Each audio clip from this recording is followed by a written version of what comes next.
नमस्ते दोस्तों। Welcome to CS 303 data structure का पहला लेक्चर लर्नर गिव्स पे आपका स्वागत है। आज हम सी प्रोग्रामिंग का क्विक रिव्यू करेंगे और डेटा स्ट्रक्चर के बेसिक समझेंगे। तो चलो शुरू करते हैं। आज के लेक्चर पे हम कवर करेंगे, पहले सी प्रोग्रामिंग की कुछ इंपॉर्टेंट कॉन्सेप्ट को रिवाइज करेंगे, फिर समझेंगे डेटा और इंफॉर्मेशन में क्या फर्क है, डेटा स्ट्रक्चर के डिफरेंट टाइप देखेंगे, एब्स्ट्रैक्ट डेटा टाइप क्या होते हैं, मेमोरी में डेटा स्ट्रक्चर कैसे स्टोर होते हैं, एंड फाइनली उनका ऑपरेशन और उनको कॉस्ट एस्टिमेशन कैसे करते हैं।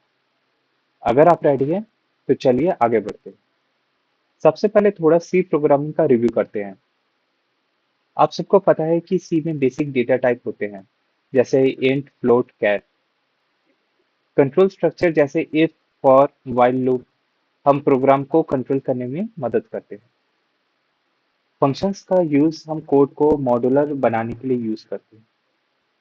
और रिकर्शन भी एक इम्पॉर्टेंट कॉन्सेप्ट है जिसमें फंक्शन खुद को कॉल करता है। पॉइंटर के बिना डेटा स्ट्रक्चर को समझना मुश्किल है, क्योंकि पॉइंटर हमें मेमोरी को एड्रेस को हैंडल करने का पावर देता है और स्ट्रक्ट हमें अपने डेटा को लॉजिकली ग्रुप करने में हेल्प करता है। ये देखिए एक एग्जांपल। इस स्क्रिप्ट में हमने एक स्टूडेंट का रोल नंबर, नाम और मार्क्स एक साथ रखे हैं। मतलब ये एक डेटा यूनिट बन गया है। डेटा स्ट्रक्चर में हम ऐसे ही कॉम्प्लेक्स डेटा को ऑर्गेनाइज करेंगे। अब बात करते हैं डेटा और इंफॉर्मेशन की। डेटा मतलब रॉ फैक्ट, बिना किसी प्रोसेसिंग के, जैसे एक स्टूडेंट का रोल नंबर 45। लेकिन जब हम उस डेटा को प्रोसेस करेंगे, एक मीनिंगफुल बनाते हैं, जैसे रोल नंबर 45 ने 90% मार्क्स स्कोर किए, तब वो इंफॉर्मेशन बन जाती है। तो डेटा और इंफॉर्मेशन में यही फर्क है। डेटा रॉ होता है, इंफॉर्मेशन प्रोसेस्ड और यूजफुल होती है। डेटा स्ट्रक्चर को दो मेन कैटेगरी पे डिवाइड करते हैं।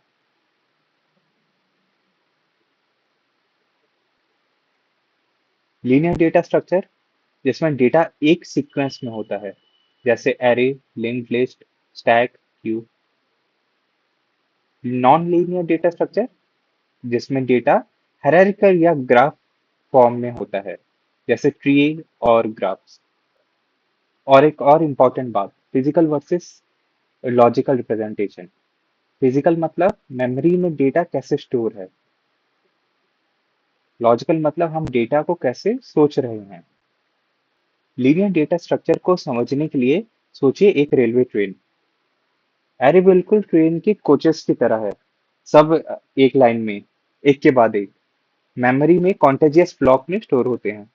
लिंक लिस्ट थोड़ी अलग है। ये ट्रेन के कंपार्टमेंट्स जैसे है, जिसमें हर कंपार्टमेंट के पास अगले कंपार्टमेंट का एड्रेस होता है। मतलब मेमोरी में स्कैटर्ड होते हैं, पर पॉइंटर से कनेक्टेड जाते हैं। इस तरह से हम डेटा को ऑर्गेनाइज कर सकते हैं। अब बात करते हैं एडीटी की, यानी एब्स्ट्रैक्ट डेटा टाइप की। एडीटी का मतलब है कि एक ऐसा इंटरफेस जिसमें हम सिर्फ बताते हैं कि हम क्या ऑपरेशन करेंगे, लेकिन कैसे करेंगे वो छुपा होता है। जैसे स्टैक को ले लीजिए, हम कहते हैं कि हम पुश करेंगे, पॉप करेंगे, लेकिन स्टैक को इम्प्लीमेंट एरे से करेंगे या लिंक लिस्ट से, वो बाद में डिसाइड करते हैं। तो एडीटी का फायदा क्या है? सबसे पहला, ये डेटा और ऑपरेशन को एनक्रिप्ट करते हैं, मतलब डेटा को छुपा के रखते हैं, सिर्फ जरूरी चीजें दिखाता है। दूसरा, अगर इम्प्लीमेंटेशन बदलना हो तो यूजर को कोई फर्क नहीं पड़ता, मतलब फ्लेक्सिबिलिटी मिलती है। और तीसरा, ये हमें क्लियर स्पेसिफिकेशन देते हैं कि हमारे डेटा स्ट्रक्चर का बिहेवियर कैसा होगा। मेमोरी में डेटा स्ट्रक्चर कैसे स्टोर होते हैं ये समझना जरूरी है। एरे कंटेजियस मेमोरी में स्टोर होते हैं, मतलब एक के बाद एक ब्लॉक। लिंक लिस्ट में नोड्स अलग अलग जगह स्टोर होते हैं और पॉइंटर से कनेक्टेड होते हैं। ये डायग्राम आपको क्लियर दिखाएगा कि एरे और लिंक लिस्ट मेमोरी में कैसे अरेंज होते हैं। डेटा स्ट्रक्चर पर हम कई ऑपरेशन करते हैं, जैसे इंसर्शन, नए डेटा को ऐड करना, डिलीशन, डेटा को रिमूव करना, ट्राइवर्सल, डेटा को एक एक करके एक्सेस करना, सर्चिंग, किसी पर्टिकुलर डेटा को ढूंढना, अपडेटिंग, डेटा को मॉडिफाई करना। ये ऑपरेशन हर डेटा स्ट्रक्चर में इंपॉर्टेंट होते हैं। हर ऑपरेशन का एक कॉस्ट होता है, जिसे हम टाइम कॉम्प्लेक्सिटी कहते हैं। एग्जाम्पल के लिए, एरे में किसी एलिमेंट को एक्सेस करना विग ऑफ वन टाइम लेता है, मतलब कांस्टेंट टाइम। लेकिन लिंक लिस्ट में एलिमेंट ढूंढने के लिए हमें पूरी लिस्ट ट्राइवर्स करनी पड़ती है, जो विग ऑफ एन टाइम लेता है। स्पेस कॉम्प्लेक्सिटी भी इंपॉर्टेंट है, मतलब डेटा स्ट्रक्चर कितना मेमोरी यूज करता है। ये कॉन्सेप्ट आगे के लेक्चर पे और डिटेल पे समझेंगे। आज हमने क्या क्या सीखा। सी प्रोग्रामिंग के बेसिक डेटा स्ट्रक्चर्स के लिए फाउंडेशन है। डेटा स्ट्रक्चर डेटा को ऑर्गेनाइज करने के तरीके हैं।